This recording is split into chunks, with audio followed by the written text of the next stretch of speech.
Yo, what's up, everyone?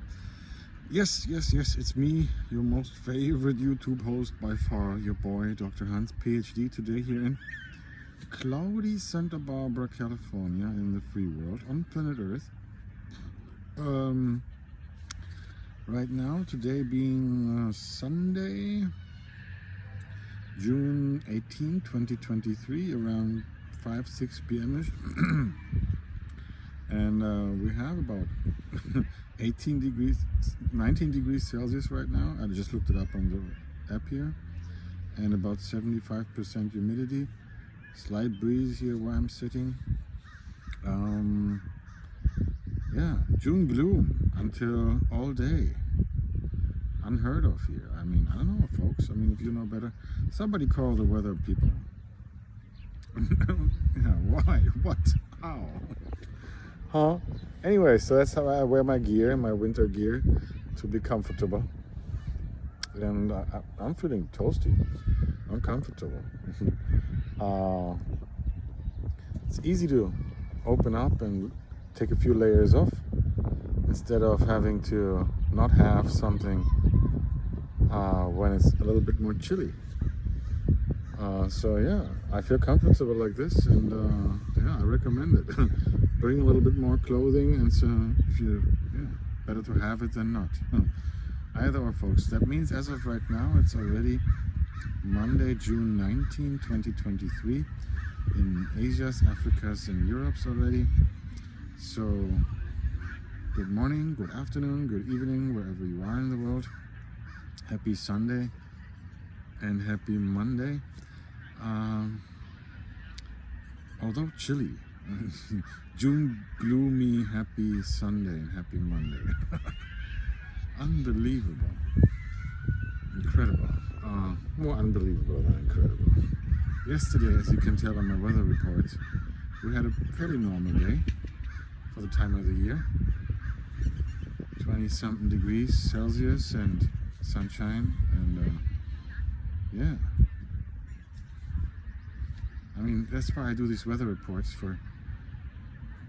just to document, hey, how the weather just changes. I mean, even the app here on the phone, I don't know why, on this one of my phones, it's trying to predict sunshine, typical for this area here, typical June gloom until around noonish, and then it just postpones. It just postpones the sunshine arrival during the day until, I guess, nighttime. And yesterday it was sunshine from before sunrise. I mean, from sunrise to sunset. Yeah, typical day for here for this time. I mean, typical weather for this time of year here. Either or, but that's how we got to the term June gloom over here, because it can be gloomy in June. Usually, the morning fog, the overcast, it's not fog, low-level fog, but it's like an overcast, mid-level or something. Oh, here we go. Must be 6 p.m. then. Anyway, so yeah, usually the overcast, it does clear up around noon. Sometimes the sunrise is even clear, and then in the morning hours it somehow develops, and then usually around 11 a.m., noon, 1 p.m.ish, it clears out, and then it's bluebirds, blue sun, blue skies. That's fairly average for here. And then either or. So summer, the beginning of summer is in the next few days. So summer solstice, I take it. Is it called? Yeah. So June 21 coming up soon, and maybe they will change this year, the weather this year back to normal. So yeah, and otherwise, whoever the weather people are, if they are controlling the weather, manipulating the weather, as some people say it. I made a video about it a little while ago. and I'm going to make some more about it. I mentioned it before, there's this one website called geoengineeringwatch.org, and the channel on the YouTubes is called Dane Wigington. That's the guy who runs the geoengineeringwatch.org website, service, whatever. And he's been doing it, as he claims, for the last 10-20 years at least or something. And he talks about all kinds of weather phenomena and also about weather manipulation. I got nothing to do with it. I'm just forwarding it to you guys. If you're interested in the topic, you can look at it on the YouTube, search it. And otherwise, I mean, I learned about possibilities for weather manipulation, I don't know, like a few decades ago. That there was definitely at the time in some magazines something written about it, that there is this possibility, or the research into the topic. And as a scientist, I always observe and take in the facts as they're being presented. And at the time, it sounded, well, it wasn't a magazine, a popular magazine. So I think it was even called the PM or something. Popular Science or whatever, I don't know, that was like a few decades ago. It talked about the possibility of it, and or at least that it's already happening through whatever mechanisms. And and at that time I was just like, well, A, I don't have any influence on it, and B, if it's possible, there's only two options. Either ways it does work or it doesn't work. It's very simple, like with everything. So if it does work, I hope they use it for the good, and if it does work and they don't use it for the good, why? And whoever they is, and then and if it doesn't work, well, I guess there was some misinformation. So this gentleman here, Mr. Dane Wigington, on the YouTubes with his website and service, geoengineeringwatch.org. He brings out a new video every week, and then sometimes he brings out bigger videos or something, or other like interviews or conversations with people. Fairly interesting stuff. And so I've been watching some of his stuff, listening to it. Because there's not much video, it's a podcast, so people can listen to it on the radio, I think too. I think it's a radio show as well, but either or. So it's available as a podcast, available for free on the YouTubes, and I think other podcast services as well. And so I've been listening in once in a while. And the nice thing about YouTube is you guys can watch me and everything on YouTube in double speed. So instead of 1 hour, it only takes half an hour. But you have to listen a little bit faster and think about it faster, because your speech is a little bit faster. And I can talk faster, but then hey, who can follow that? And then some people talk really slowly, and then it's a good idea to double the speed on the video to make it sound normal. And then either or. So sometimes it works better than other times. Some content on the YouTubes is so precise and scientifically precise that I listen to it at regular speed, and other content is easy to listen to at double speed. But double speed is all there is right now. Maybe they're going to come out with a triple speed at some point. I haven't tried it, obviously, but double speed works for certain things as it does for this stuff, for the Dane Wigington podcast series or whatever. And so I've been listening to it for a few times, and he says that him and his team and other researchers around the world, they have evidence for certain elements, chemical elements in the atmosphere, in the clouds, on the ground, and they have certain evidence for certain groups having patents on this stuff, what it is and how to distribute it, and that it is being, also he claims that him and his teams, they say that it's being used for weather manipulation. I'm not disagreeing with it. I'm not approving of it. I'm not. I cannot disprove it. I'm not proving it either. I'm just giving it. I'm just forwarding the information to you guys. If you're interested, you can research it.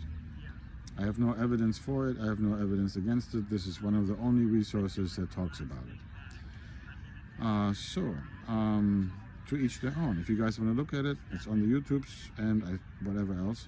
I use the YouTubes to look at and listen to it. And so he says there is some folks that are using this weather manipulation techniques, some chemical stuffs, and then also some electromagnetic wavelengths stuff, machines, radar or antenna arrays that are sending energy around the planet Earth, and there's not just one, but like 100 of them or something on planet Earth, distributed in different countries and places, and that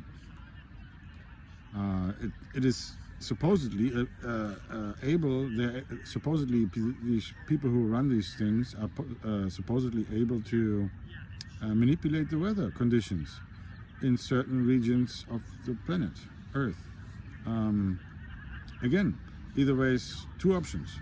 Either way is it's true and it does work, or option two is it doesn't work, and then maybe he and his team, they got the wrong information or something. Who knows?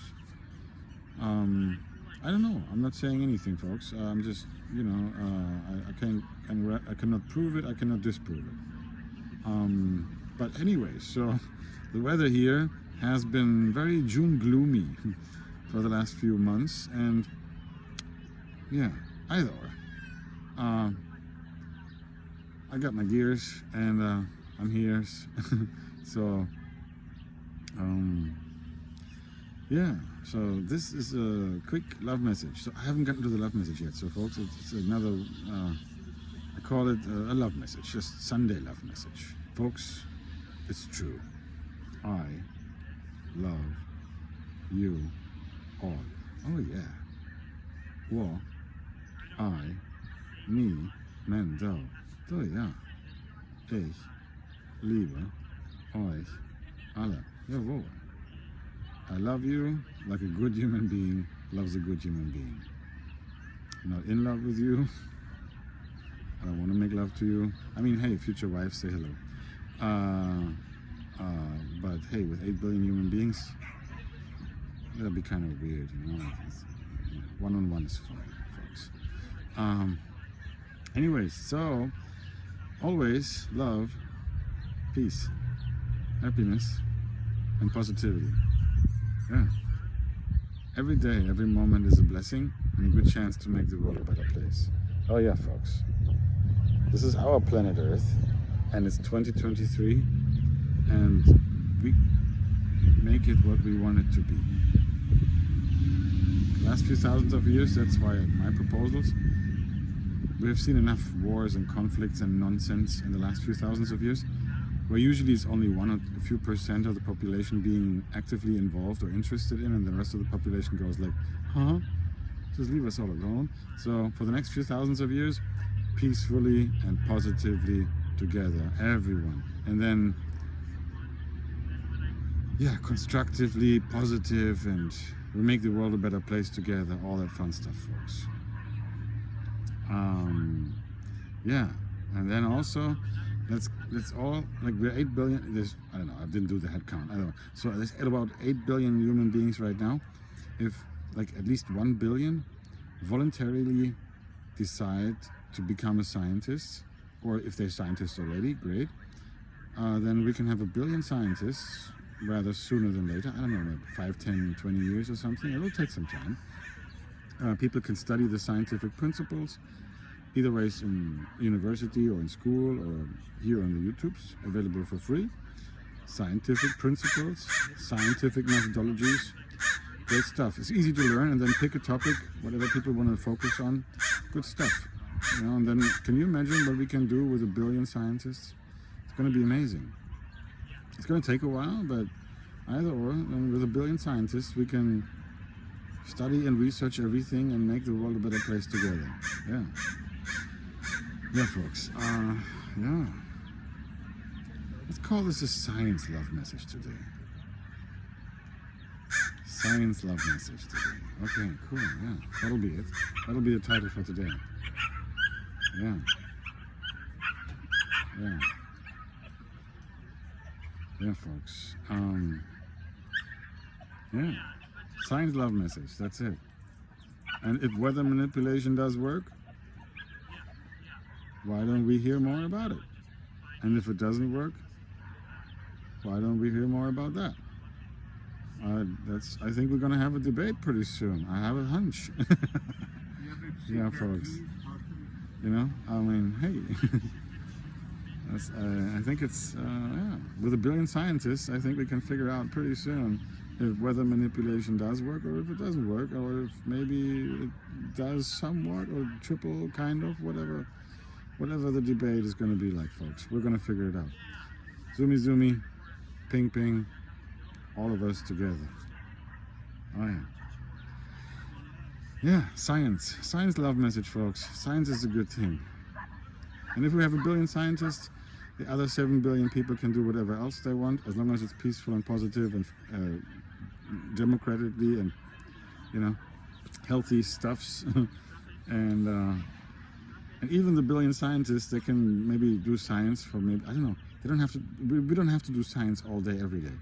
We can do like 3, 4, 5 hours of science per day, and then the rest of the time, all the scientists can do whatever else they want. Whatever. Sports, cooking, eating, making the world a better place, whichever which way. Okay, folks. All right. Yeah. Happy Sunday and happy Monday, wherever you are in the world. I love you all. I wish you all good health, success, and happiness. Your most favorite YouTube host by far, your boy, Dr. Hans, PhD. Until next time. Ciao, ciao, ciao.